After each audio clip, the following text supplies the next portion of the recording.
Galaxy 666 by Pel Toro. Session 34. Chapter 9. There was a slithering sound, a humming, slithering sound, and the thing stopped a few feet away from them. As it stopped, it uncurled itself. It was no longer a wheel. It looked rather like a lizard, rather like a snake, a combination of the two. It had a large, flattish head, 3 eyes set in a triangular formation, as is the way with several extragalactic life forms. A small round food intake lay below the eyes. There was no chin. The head blended gaily, though not very aesthetically, into the leathery neck below it. The skin of the back was ribbed and corrugated. Ishklaw, who had more curiosity than any other instinct, reached out a hand and gently touched the creature's back. It apparently had no objection. It merely regarded him with 2 of its 3 eyes, while the third surveyed Bronit, Korzak, and Oski. Ishklaw found the skin of the creature's back had a kind of rubbery texture. It was soft, yet tough. It was firm. It was flexible. It felt for all the world like a vulcanized rubber tire. It was a wiry sort of creature, and the way that it was now wriggling its body seemed to indicate that it was practically innocent of an internal skeleton. At least, any skeleton it had must surely have been gristly rather than bony. It made peculiar squeaking, clucking noises as they looked at it, and then its legs seemed to converge simultaneously on a central point. Its limbs clasped together at their extremities. The whirring, humming sound began again. Muscles rippled all over the thing. The humming grew louder, and the thing took off. "Is it an animal or a machine?" asked Bronit. "I've seen some queer things," said Korzak, "but never one of those." Oski was shaking his head in bewilderment. Odd little devil, wasn't he? "Odd is hardly the word for it," said Ishklaw. "A wheel beast, I suppose?" "Outside science fiction, I've never come across one of those," said Korzak. "I mean the classic science fiction, the 20th century stuff."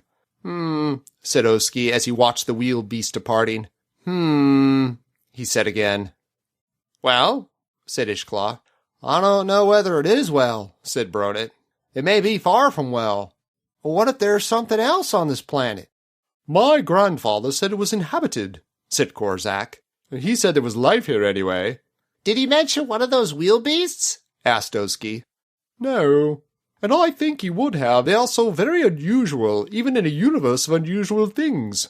"They don't seem to me as to follow any biological or evolutionary pattern," said Bronit. "No, I get the same feeling," said Ishklaw. "They look more like an invention than anything nature could have produced, even in one of her wilder moments in a peculiar environment." "Isn't the environment the key to the thing?" asked Korzak. How's that? asked Oski. "I see what you mean," said Ishklaw. "Yes, I do too," confirmed Bronit. "It's like this," said Korzak, turning to Oski. "This flat, smooth terrain over which we have been traveling would seem to me to be ideally suited to a beast of that kind." Well, you've got a point there, said Oski. Well, you've definitely got a point there, I suppose. Given the right environment, something like that could develop. But it seems far-fetched. "Only far-fetched by the standards of the planets we have visited, the galaxies that we know, in the universe that we know and understand. It's a bit odd by the standards of the Empire, but then the standards of the Empire are not necessarily universal." "They're almost universal," Ishklaw reminded him.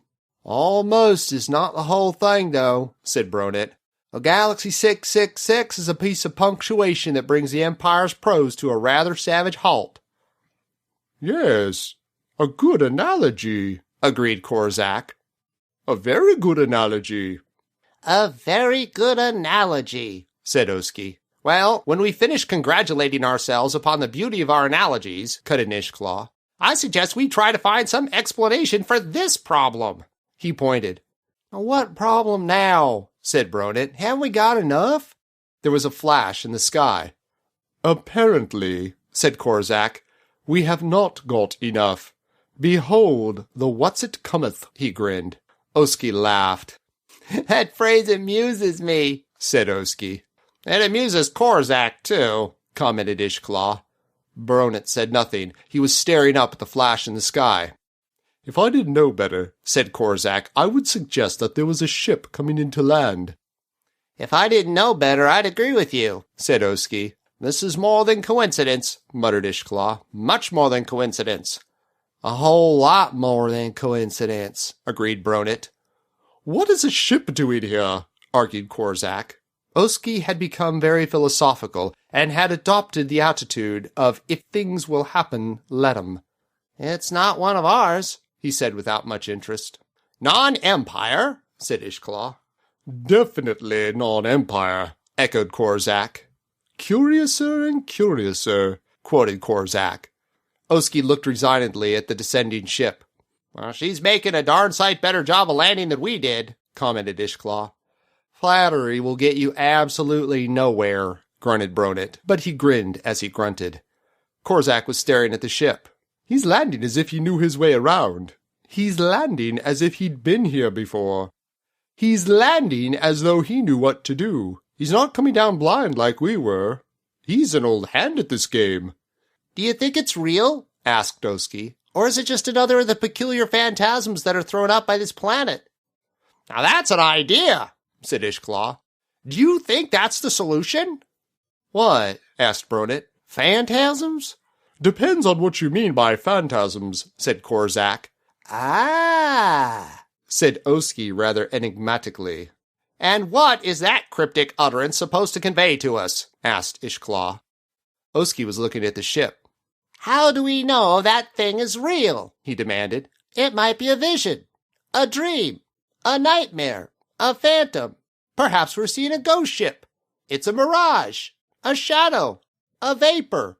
It's a visual fallacy, a delusion, an hallucination. You're rich in adjectives this morning, said Bronit. How do we know it's morning? Asked Oski interrogatively. You've got a point there, agreed Korzak. Oski pointed to the ship again. There you are, he announced. It's a chimera, a sick fancy, a piece of delirium, a castle in the sky, a make-believe. It's a daydream, a piece of escapism. It's something that came from the tabled land of Erewhon. It's a bit of Shangri-La, a piece of Atlantis. It's come from fairyland, part of the kingdom of Prester John. It's not pie in the sky, but a rocket ship in the sky. It's a flying Dutchman of space. It's an idle fancy, a myth, a fable, call it what you like. There's nothing much left to call it now that you've finished, commented Bronit prosaically. Korzak laughed, but Ishklaw was not laughing. Your mirage has just opened up to reveal a number of other little mirages that are coming towards us, he said grimly. Here ends Session 34.